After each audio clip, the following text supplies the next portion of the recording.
अनिल अंबानी पर से संकट के बादल छटते हुए दिखाई नहीं दे रहे हैं। यही वजह है कि वो हमेशा सुर्खियों में बने रहते हैं।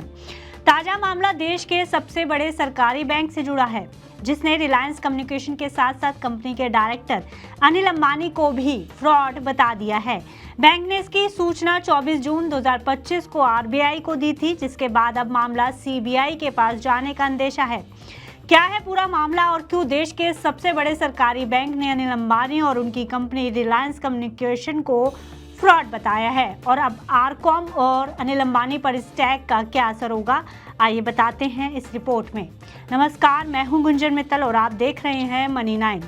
दरअसल एसबीआई ने एक लोन के मामले में रिलायंस कम्युनिकेशंस और उसके उस समय के डायरेक्टर अनिल अंबानी को फ्रॉड का टैग दिया है। आरबीआई को सौंपी 24 जून की रिपोर्ट में एसबीआई ने इस शब्द का इस्तेमाल किया है।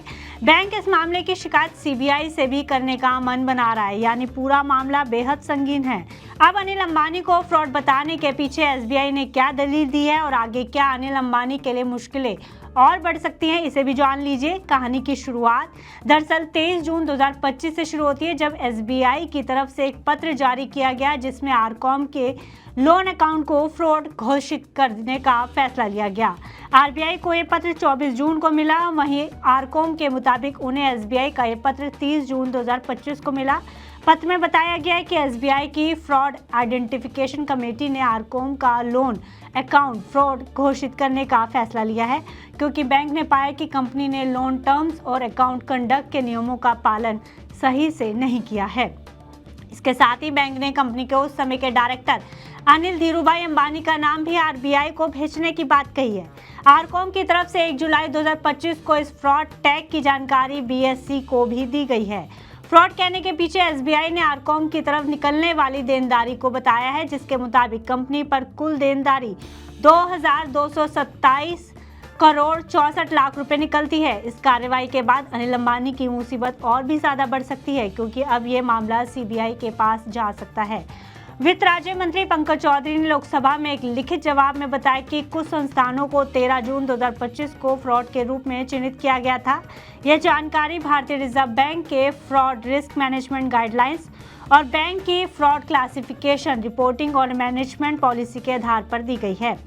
उन्होंने साथ ही कहा कि 24 जून 2025 को बैंक ने आरबीआई को फ्रॉड क्लासिफिकेशन की जानकारी दी और सीबीआई में कंप्लेंट फाइल करने का प्रोसेस भी शुरू कर दिया है। पंकज चौधरी ने बताया कि आरकॉम पर एसबीआई का 2227 करोड़ 64 लाख रुपए का फंड बेस्ड लोन बकाया है, जिसमें 26 अगस्त 2016 से इंटरेस्ट और खर्च दोनों शामिल हैं। साथ ही 786 करोड़ 52 लाख रुपए की non fund based bank guarantee भी है।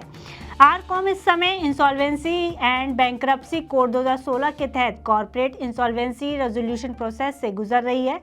क्रेडिटर्स की कमेटी ने रेजोल्यूशन प्लान को अप्रूव कर दिया और इसे 6 मार्च 2020 को national company law tribunal Mumbai में फाइल किया गया है, जिसके अप्रूवल का भी इंतजार है।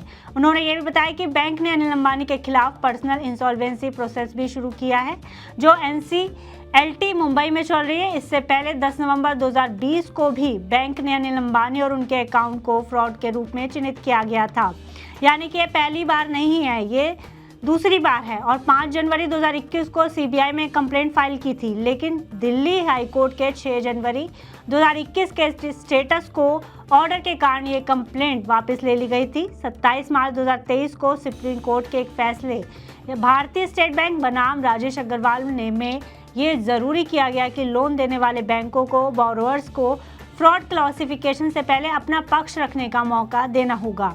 इसके बाद बैंक ने 2 सितंबर 2023 को फ्रॉड क्लासिफिकेशन हटा दिया था, लेकिन 15 जुलाई 2024 के आरबीआई सर्कुलर के मुताबिक सही प्रोसेस फॉलो करने के बाद अकाउंट को फिर से फ्रॉड के रूप में क्लासिफाइड कर दिया गया है। इस पूरी कार्रवाई का अनिल अंबानी और आरकॉम पर बुरा असर देखने को मिल सकता है। एक बड़े सरकारी बैंक द्वारा फ्रॉड टैग खासकर एक प्रमोटर के खिलाफ इन्वेस्टर्स के भरोसे को बड़ा झटका है। साथ ही इससे कंपनी और प्रमोटर की साख पर भी सवालिया निशान खड़े कर दिए हैं। कंपनी पहले से ही एनसीएलटी इंसॉल्वेंसी जांच से गुजर रही है। ऐसे में सीबीआई की कार्रवाई इस केस को और भी ज्यादा पेचीदा बना देगी। वहीं से इंडस्ट्री के लिए भी अच्छा सिग्नल नहीं माना जा रहा है। फिलहाल इस खबर में इतना ही। आप बिजनेस से जुड़ी अन्य खबरों के लिए देखते रहिए मनी 9। मनी 9 लाया है मेंबरशिप प्रोग्राम मनी 9 प्राइम। अब आपके दिमाग में कई सारे सवाल होंगे मसलन आखिर क्या है ये मनी 9 प्राइम, आपके लिए यानी दर्शकों के लिए इसके क्या फ़ायदे हैं, और एक बड़ा सवाल ये कि मनी 9 प्राइम से आखिर जुड़ना कैसे है। तो इसकी पूरी जानकारी हम आपको देने जा रहे हैं। मनी 9 प्राइम में 3 प्लान होंगे, इकोनॉमी, स्टैंडर्ड और वीआईपी। तो फटाफट ज्वाइन कीजिए यूट्यूब पर मनी 9 प्राइम। ज्वाइन करने के लिए मनी 9 के यूट्यूब पेज पर जाइए, होम पेज पर मिलेगा ज्वाइन बटन, इसे क्लिक करें, अपनी पसंद का प्लान चुनें और बस हो गया, अब आप रहेंगे सबसे आगे।